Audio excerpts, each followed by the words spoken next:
The Pixel 9 Pro XL sets new records for having the brightest screen around and has the longest battery life in a Pixel, but the minor camera and processing performance leaves more to be desired, especially when it's $100 more. Something different happened last fall. For the first time in a long time, I made a Pixel phone as one of my daily drivers, and it's a decision I don't regret after putting the Pixel 8 Pro through countless photo shootouts and comparisons against all the best phones around. Now that its successor is finally here, I have high expectations for the Pixel 9 Pro XL. That's because the Pixel 8 Pro stuck around for almost a year, even when newer Android phones like the OnePlus 12 and Galaxy S24 Ultra tried to tempt me away from it. Google's rearranging its Pixel lineup because instead of just one flagship model, we are getting two Pro models instead. Technically speaking, the Pixel 9 Pro XL is the direct successor to the Pixel 8 Pro because of their similar sized screens, whereas the Pixel 9 Pro has a much smaller display. I break down all the details about them in my Pixel 9 and Pixel 9 Pro versus Pixel 9 Pro XL comparison. Given the opportunity of the iPhone 15 Pro Max and Galaxy S24 Ultra, Google's arming the Pixel 9 Pro XL with bigger upgrades like newer cameras, more helpful AI features, and a stronger, more durable design. In my Pixel 9 Pro XL review, I will see if it's a worthy update that could convince people to choose it over rival phones. Frankly, I'm annoyed that we are getting back-to-back price hikes because the Pixel 8 Pro launched at $100 more than its predecessor last year with its $999 starting cost. And now with the Pixel 9 Pro XL, it's up by yet another $100 to a starting price of $1,099 in the US. This effectively ends one of the best parts about getting a Pixel phone, their discounted prices. Pixel 9 Pro XL pre-orders are available right now with steep discounts on the flagship phone when you do a trade-in, although it will be available online and select retailers starting on September 4. There's a total of 4 colors at launch: Obsidian, Porcelain, Hazel, and Rose Quartz. I do miss the Bay option for my Pixel 8 Pro, but I do like the Rose Quartz color of my Pixel 9 Pro XL review unit because of its lighter tone. I'm really annoyed that the base starting storage is still 128GB. First and foremost, I love the redesigned camera hump on the back of the phone because it's much more pronounced than ever before. The elongated pill-shaped protrusion in a departure from the edge-to-edge camera bar in past Pixels, but it's exactly what it needs to set it apart from other phone designs. Apart from the camera arrangement, the design of the Pixel 9 Pro XL makes it look eerily similar to the iPhone 14 Pro Max due to the polished metal trims that are now flat as opposed to contoured. I know others may like this change, but it doesn't feel as comfortable to hold as the rounded edges of the Pixel 8 Pro, so it's something I'm just going to need to get used to. Despite this, at least it's still sporting the same matte gloss surfaces as before to give them that always clean, smooth look. Google claims that the design is twice as durable as the Pixel 8 Pro with its IP68 construction, especially with Corning Gorilla Glass Victus 2 protecting its screen. During its Made by Google event, the company made an outrageous claim that Pixel 9 Pro XL 6.8-inch Super Actua display reaches a peak brightness of 3000 nits. I didn't think it was ever going to get close to that in our testing, but I was mistaken. Hands down, the Pixel 9 Pro XL has the brightest screen we have ever tested, reaching a blinding peak of 2469 nits, a substantial improvement over the 1526 nits of the Pixel 8 Pro. And you know what? It shows outside when I play the same 4K HDR clip, with the Pixel 9 Pro XL being noticeably brighter than the Pixel 8 Pro. But it doesn't end there either, because this OLED panel looks marvelous with its rich color tones and wide viewing angles that barely show any distortion when I look at it from an angle. This record-breaking mark is hard to believe, more so when rival phones like Galaxy S24 Ultra tops out at 1326 nits. I am starting to believe that phone makers are leaning on software more so than the hardware to propel their cameras, and the Pixel 9 Pro XL is proof of this. That's because its triple camera system consists of a 50 megapixel main camera, 48 megapixel ultra wide and 48 megapixel telephoto with 5x optical zoom. Technically speaking, the main and telephoto cameras are identical to Pixel 8 Pro, however, the ultra wide benefits from a wider f1.7 aperture, which makes it more suitable for low light. While the rear cameras are similar for the most part, it's the selfie camera that gets the biggest upgrade. A pixel crunching 42 megapixel autofocusing front camera with a wider 103-degree field of view. I won't spill the beans on how it performs just yet, but it's undoubtedly a big upgrade if you intend on using it a lot. Meanwhile, the camera interface is just as intuitive and robust as ever before. Since it's a Pro model, shutterbugs like myself appreciate the Pro controls that let me dial in a few of the camera settings manually. The only new changes include the Add Me feature, which leans on AR guidance to let the photographer be included in the shot along with how panoramic photos are taken. Here are some camera samples of Google Pixel 9 Pro XL.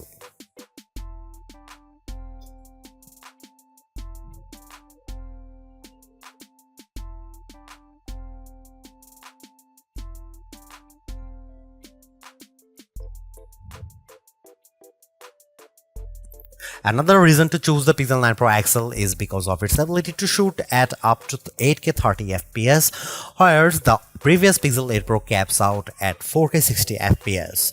On one hand, I like the extra utility of 8K recording because it gives me more playing zoom to edit videos by cropping them or adding digital pans or zooms in my video editing software, but you will need a high performance machine to handle them. While there are plenty of shooting modes and settings to adjust with video, like choosing between 24, 30 or 60 FPS, it still lacks full manual controls to get me the look I really want to go after. Here are some video samples of Pixel 9 Pro XL.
The biggest area of opportunity for the Pixel 9 Pro XL is without a doubt its processing performance, mainly because last year's Tensor G3 underperformed against rival chips like Apple's A17 Pro and Qualcomm's Snapdragon 8 Gen 3. With the Tensor G4 calling the shots, it's an improvement over the Pixel 8 Pro with Geekbench single and multi-core scores averaging at 100, 929 and 4747 respectively. On paper, it beats Pixel 8 Pro's scores of 1699 and 3666, but it trails the performance benchmark results of the iPhone 15 Pro Max and Galaxy S24 Ultra. Despite this, I am happy to report that its performance is buttery smooth and responsive with all the normal functions I do on my phone. I am also pleased by how it manages to keep more apps in memory with its upgraded 16 GB of RAM, which means less refreshing if I am multitasking. Over on the graphics performance side of things, it's a minimal gain running 3D benchmarks Wildlife Unlimited test to see how its GPU handles. Its 55.63 FPS score in well in line to what I expect out of a flagship device, but it's barely an improvement over the Pixel 8 Pro's 52 FPS score. And compared to the Galaxy S24 Ultra and iPhone 15 Pro Max, the Pixel 9 Pro XL doesn't come close to matching their insane frame rates. But don't let GPU performance tests be the single determining factor, because I loaded up Age of Origins and Modern Comfort without any hitch to either of their performances, even when there's a lot of action happening. The Tensor G4 might not be the speediest piece of silicon on the market, but it's certainly bringing along improved power efficiency. That's because of Pixel 9 Pro XL has 5060 mAh battery, which is marginally better than the Pixel 8 Pro's 5050 mAh1. Given how the Pixel 8 Pro came up short at 10 hours and 3 minutes in our battery benchmark test, I'm impressed that Pixel 9 Pro XL beats it in stunning fashion, clocking at 14 hours and 37 minutes at its longest. This is the kind of leap I want to see in any successive device, so I am delighted that we finally have a Pixel with extraordinary battery life. It has taken years to get here, but it's lasted me easily through a day with little worry. In fact, it hovers around 15% battery life each night right before bedtime. Battery life is a key area people look at when buying a phone, so it's long overdue that a Pixel can finally keep up with the competition. On the flip side, the Pixel 9 Pro XL also gets a boost with faster 37W wire charging, which is slightly off from Pixel 8 Pro's 30W charging. This results in getting 63% charged when in 30 minutes of charging, while the Pixel 8 Pro got to 59%. However, wireless charging is still capped at 15W with the use of a second-gen Pixel stand and a slightly slower 12W speed with QI wireless charging. Usually, Pixel devices launch with latest version of Android, but Google's choosing to launch the new Pixel 9 lineup with Android 14 as opposed to Android 15. I know there are people who are on the fence about this decision, but I'm not. Yes, there are certainly new features that accompany Android 15, but the new exclusive Pixel features are enough to tide me over. Of course, AI features play a huge part in Google's phones, and the Pixel 9 Pro XL is no exception. While it doesn't gain as many features as what the Pixel 8 Pro introduced, I do like how the majority of them have a practical purpose. Here's all the new AI feature. First of all, Google Gemini is the virtual assistant that handles everything on the phone, from asking it to create a list of places to visit on your vacation to controlling your favorite smart home devices. What's even better is that I can access Gemini Live by pressing on the corresponding button in the Gemini app. What I am impressed most about Gemini Live is the assistant's ability to handle natural conversation, like when I ask a follow-up question while it's speaking. It's even better that it sounds like I am having a conversation with an actual person.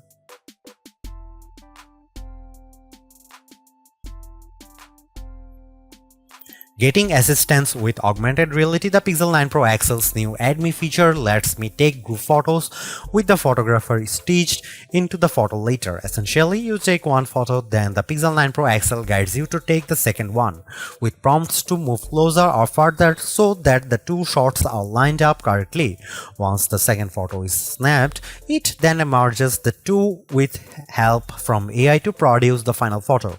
I will admit that it works flawlessly in the photos above that I used to magically add me.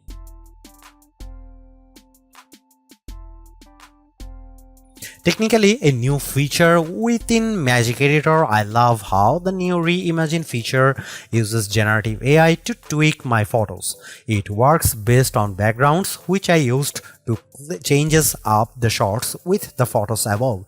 By writing down my request in a text box, I am surprised by how it generates the new set of images in less than 4 seconds. While it does accurately produces what I want, it can still occasionally mess up, but it works nicely for the most part. The first image is the original one in the gallery above, and the rest are generated with the Reimagine feature. Pixel Studio uses a text box to generate new images and sketches based on my description. I asked it to make an image with black cats fighting against Teenage Mutant Ninja Turtles on the bench, and I am astonished by what it produces. Yeah, I get a good chuckle from all of them, but it was super quick at generating the images. No other phone currently offers anything similar to this out of the box, so it's a tool I can see myself using. Call screen has been one of my favorite AI features, with the Pixel 8 Pro allowing Google Assistant to take phone calls on my behalf. But the Pixel 9 Pro XL gains the added convenience of call notes. Essentially, it records your phone calls and then creates a summary about it, which is swell if your short-term memory isn't that great.